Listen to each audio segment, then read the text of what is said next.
राजस्थान में अब उपचुनाव के लिए सियासी माहौल सज गया है। लोकसभा चुनाव में जीते 5 विधायकों की सीट खाली हो चुकी है।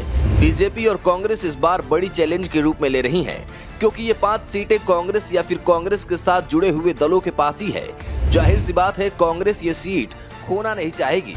उपचुनाव से पहले बीजेपी की सरकार होते हुए भी भाजपा के लिए बड़ा चैलेंज है, तो वहीं कांग्रेस फूले नहीं समा रही है। अगर हम पिछले विधानसभा और लोकसभा चुनावों को छोड़कर बीते उपचुनाव की बात करें तो आंकड़े आपको चौंका देंगे।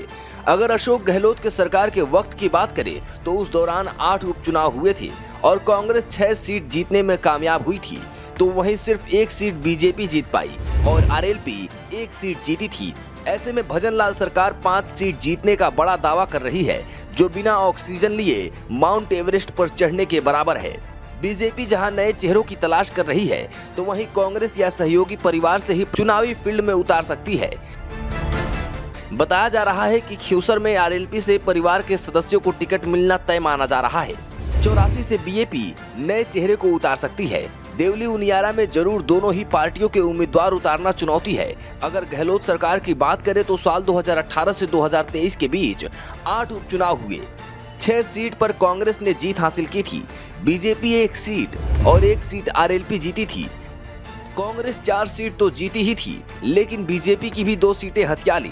2018 विधानसभा चुनाव में खियूसर से हनुमान बेनीवाल और मंडावा से बीजेपी के नरेंद्र खीचड़ विधायक बने थे, लेकिन ये लोग 2019 के लोकसभा चुनाव में जीतकर सांसद चुने गए और ये सीट खाली हो गई।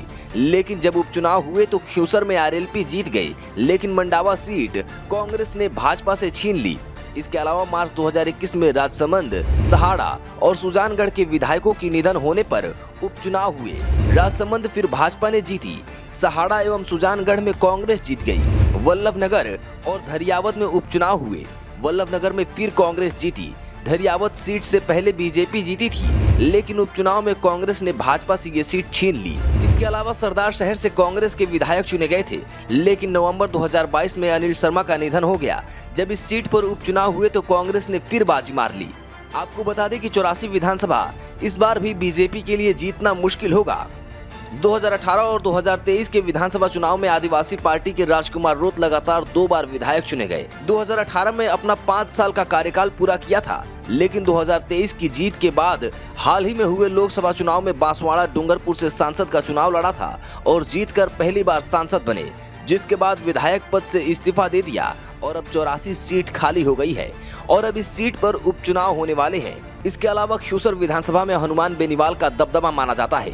यहाँ से 2019 में हनुमान बेनीवाल की पार्टी आरएलपी से नारायण बेनीवाल विधायक थे और इस बार हनुमान बेनीवाल विधायक चुने गए थे, लेकिन 2024 में नागौर से लोकसभा चुनाव जीतकर सांसद बन गए और अब खियूसर लोकसभा सीट खाली हो चुकी है।